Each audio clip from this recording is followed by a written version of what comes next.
So we're just going to dive right on into this first segment. Now, you will know the backstory of this first segment because we talked about it about a month ago. Also, before I get too far in, feel free to ask questions in the live chat. I would love nothing more than to answer them if I can. So try and stump me. There's your challenge. All right. So a few weeks ago, we talked about James Tubbs, a 26-year-old man who was sentenced to 2 years in a female juvenile detention center. Hi, Tam. Now, this guy, it's just a terrible story, right? So 26-year-old man who sentenced 2 years in a female juvenile detention center, and if that doesn't make sense to you, well, it didn't make sense a month ago either. Let's see. So just as a quick refresher, this guy, 2 weeks before he turned 18, cornered a 10-year-old girl in a bathroom and sexually assaulted her, going so far as to stick his hands down her pants before someone else entered the room and he was forced to stop. Now, who knows what else he would have done to this 10-year-old girl. He had at least 2 other convictions against him involving underage girls. As well as a couple other ones. No, the Stratocaster, I cannot be your boyfriend. I apologize. Anyways, and he pled guilty to this. He didn't fight it. He didn't contest it. He admitted to it. So why is he only getting 2 years in a female juvie center as a grown adult male? And unfortunately, the answer is he's female now, of course. Now, he's not female. He's not. This transition happened while he was in custody, and now we know why, as if it wasn't immediately obvious. So, explicit Los Angeles jailhouse recordings of Hannah Reed James Tubbs, because he's not a woman. I don't care what they say. The 26-year-old trans child molester who received a slap on the wrist last month after pleading guilty to molesting a 10-year-old in 2014 depict him admitting it was wrong to attack the little girl, but gloating over the light punishment. It's going to be, this whole thing is written with her and all that. I'm not reading it like that because he's a him. Truth matters. So we're just going to go with the pronouns of what he actually is. So he boasted that nothing would happen to him after he pleaded guilty due to Democrat District Attorney George Gascon's policies, and laughed that he won't have to go back to prison or register as a sex offender. He laughed. In fact, I've heard the recording. He laughed. He laughed. And it's just, it's chilling to hear because you can tell he has no remorse. So he won't have to go back to prison or register as a sex offender. He also made explicit remarks about the victim that are unfit to print. Now think about that. This guy, oh man, he needs to be let gin pop in a regular prison and tell people that he's a child molester. That's what needs to happen to him. Because that's just absolutely terrifying. It's awful. And it's going to be terrifying to his cellmate, who I'm sure just loves the idea of spending 2 years locked in the same room at night with him. But as we've talked about before, her feelings don't matter.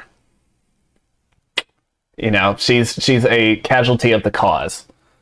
He goes on, says, I'm going to plead guilty, Tubbs says in one recording. They're going to stick me on probation and it's going to be dropped. It's going to be done. I won't have to register, won't have to do nothing.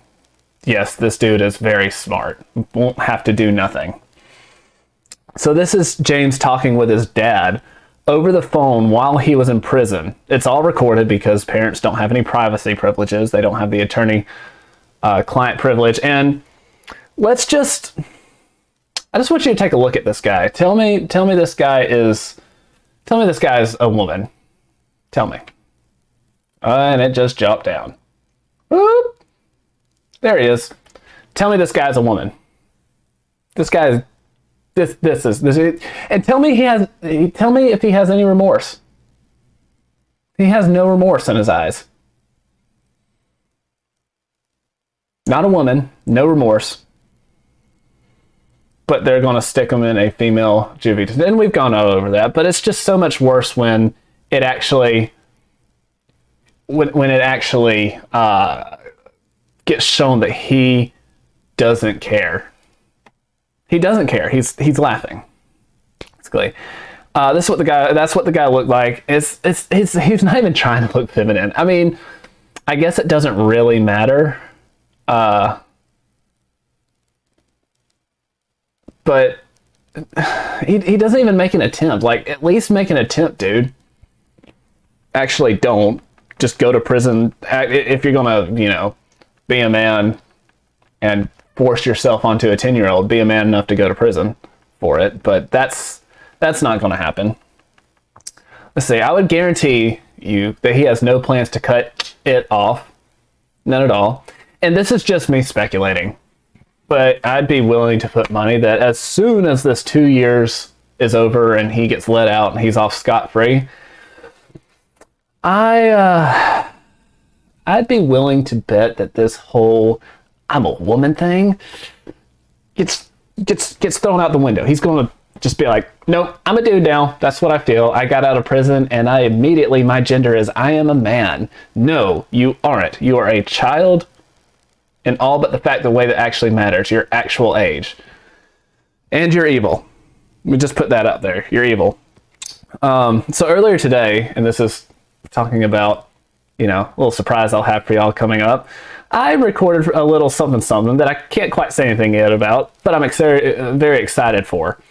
You see, the topic, of course, was transgenderism, and I made the argument that when it comes to the trans ideology, there's two basic groups that have to be identified and handled differently. Now, of course, there's a lot of overlap, but the breakdown is that, and this is just through all the research I do for this, the breakdown is that you have actual trans people who are hurting, confused, and lied to, and then you have what I call the gender affirmists. These just the people who push it, right?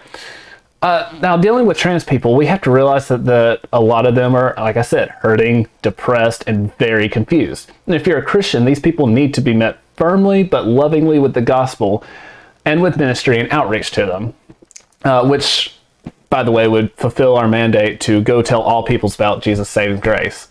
You see, most of these kids, especially, but even adults, are very confused, have been lied to, and they believe it. These people are not evil. They are sinful like me and you, but they are not evil, which is a very important distinction to make.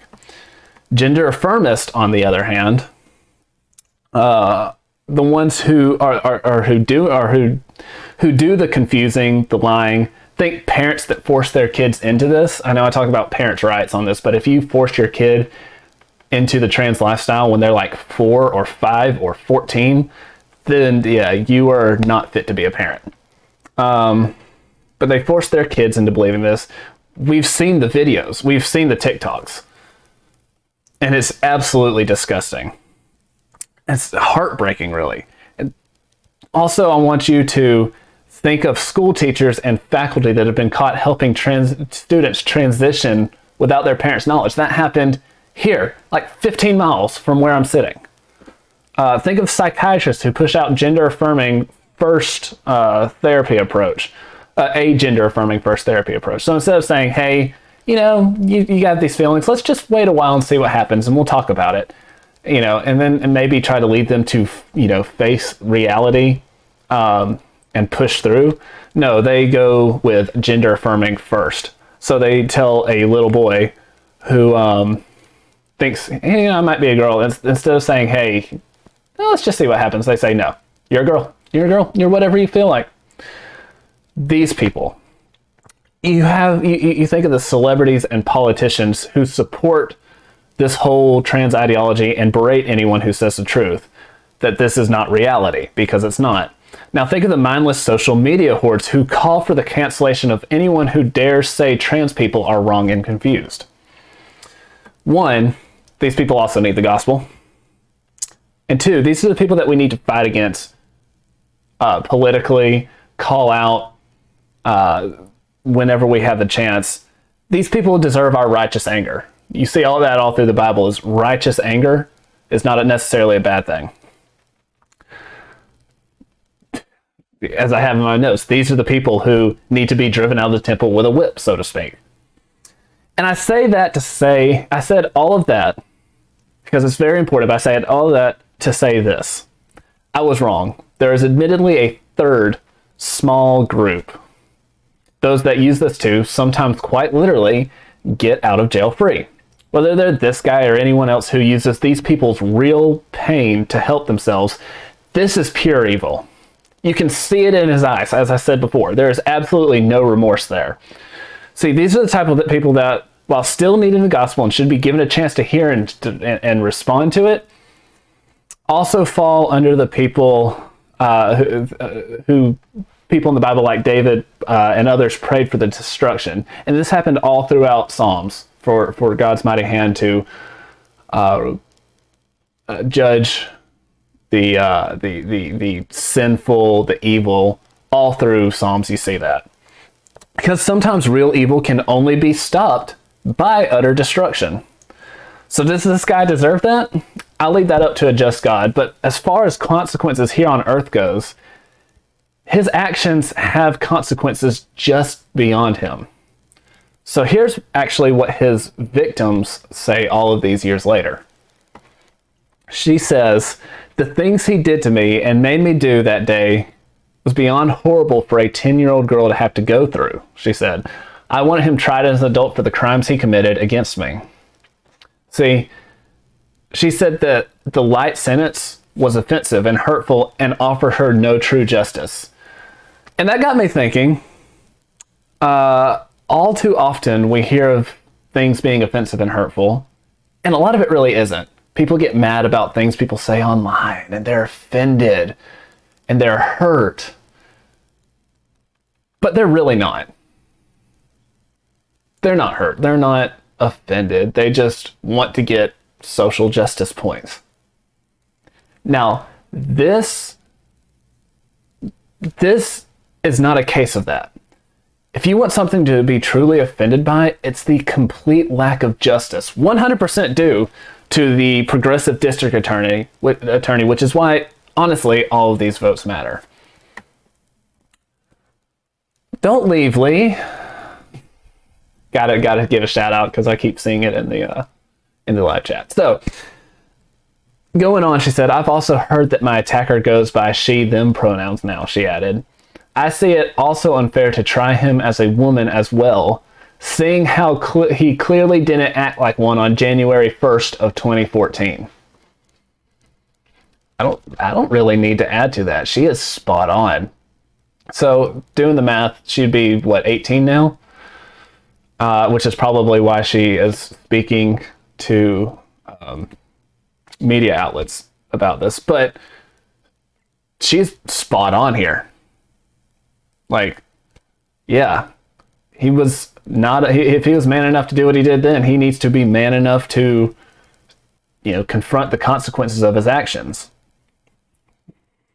But that's not going to happen. So this is on the progressive. This is on the transformist. This is evil and the consequences of letting evil run amok. And this is not going away, not on a large scale, which is why each and every one of you and each and every one of and me, all of us have to fight locally to keep this madness at bay. That's where we can do it. Keep it away from our family, our friends. For me, my little brothers, my niece. For those of you who have kids, keep it away from them. This is the fight we are in. We have to keep the madness at bay. And this is why you have to not only fight and vote for this stuff at a state level, but you have to care about states' rights. This is why school superintendents who say things like boys play against boys in sports and girls against girls. That's very important. It's why we need district attorney and attorney generals who say things like gender affirming care is actually child abuse. That happened in Texas just, I believe, yesterday. It's why this should matter to you, because one day, if you do nothing, this will come knocking on your door. So you better be ready, because it's coming. It's coming. So,